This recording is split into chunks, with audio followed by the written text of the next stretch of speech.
অস্ট্রেলিয়ার হেলথ সেক্টরের জন্য এই মুহূর্তে সবথেকে যে অ্যালার্মিং যে নিউজটি, সবচেয়ে দুঃখের যে সংবাদ, সেটি হচ্ছে 2035 সালের মধ্যে অস্ট্রেলিয়াতে প্রায় 80,000-এর মতো নার্সদের ঘাটতি দেখা যেতে পারে বা সংকট তৈরি হতে পারে।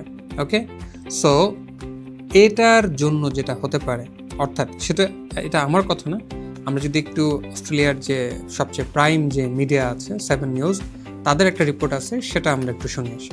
Australia is facing a shortfall of 80,000 nurses by 2035, and while the federal government has released a national strategy aimed at helping the sector, reports out today say young nurses are leaving the profession in droves.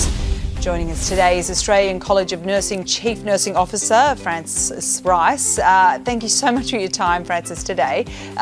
Let's just start off, what do you think is making new nurses leave the industry?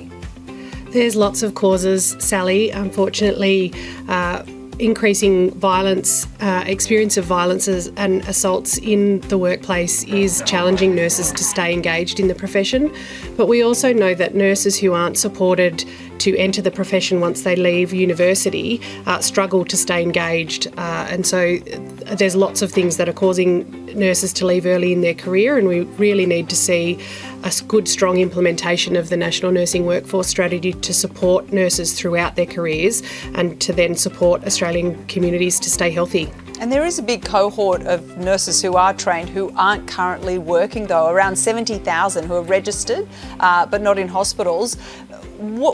What's behind this number? Because that's an extraordinary amount of the workforce who could be working. Yeah, it's really challenging. Yes, so আমরা অবশ্যই নিউজটি দেখেছি and সেখানটাতে বুঝলাম যে অস্ট্রেলিয়াতে right now 2035 সালের মধ্যে 80,000-এর মতো নার্সের একটা শর্টেজ হতে পারে। অ্যান্ড এটার মধ্যে 3টে রিজন সবচেয়ে বেশি ইম্পর্টেন্ট তারা বলেছে। নাম্বার 1 হচ্ছে হেভি ওয়ার্কলোড, সেকেন্ড থিং হচ্ছে স্ট্রেস, অ্যান্ড থার্ড থিং হচ্ছে তারা they are not getting enough support, এবং তারা পর্যাপ্ত পরিমাণে সাপোর্ট তারা পাচ্ছেন না ওয়ার্ক প্লেসে। এবং 7 নিউজে যে জিনিসটা তারা মেনশন করলো যে লাস্ট 10 ইয়ার্সে ওয়ার্ক প্লেসে ভায়োলেন্স দ্বিগুণ পরিমাণে বেড়ে গেছে।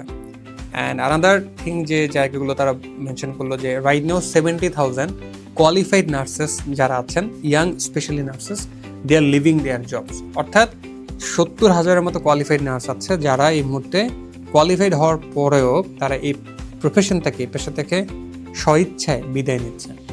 তো সিম্পল ওয়ার্ডস, যেটা সহজভাবে যদি বলি, অস্ট্রেলিয়াতে এই মুহূর্তে যেটা নার্সদের প্রচুর ডিমান্ড, এবং এই মুহূর্তে আপনি নিজেকে এই জায়গাটাতে তৈরি করতে পারেন। সেক্ষেত্রে আপনার যে ব্যাকগ্রাউন্ডের আপনি হন না কেন, শুধুমাত্র ইংলিশ ল্যাঙ্গুয়েজ প্রফিসিয়েন্সিটা যদি আপনি মোটামুটি রেডিও করতে পারেন, বিট IELTS অর PT, তাহলে কিন্তু নার্সিং ক্যারিয়ারটা আপনার জন্য অনেক সুন্দর এবং সহজ হতে পারে।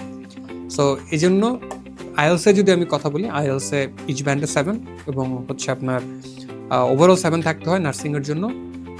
উদাহরণে আমি যদি PT-তে কথা বলি, PT-র স্কোরের ক্ষেত্রে PT-তে ওভারঅল 65 আপনার থাকতে হয়, এবং সেক্ষেত্রে লিসনিং অথবা রিডিংয়ে 58 বা 59, অন দ্য আদার হ্যান্ড রাইটিংয়ে 69 অ্যান্ড স্পিকিংয়ে 76 থাকলে কিন্তু আপনি অস্ট্রেলিয়াতে নার্সিং ক্যারিয়ার স্মুথলি শুরু করতে পারেন। স্টাডি দেন নার্সিং, দুইটা একত্রে আপনার এখানে হয়ে গেল। আর সব কিছুর জন্য বিস্তারিত জানার জন্য আপনি ইনবক্স আমাদেরকে নক করতে পারেন। Thank you.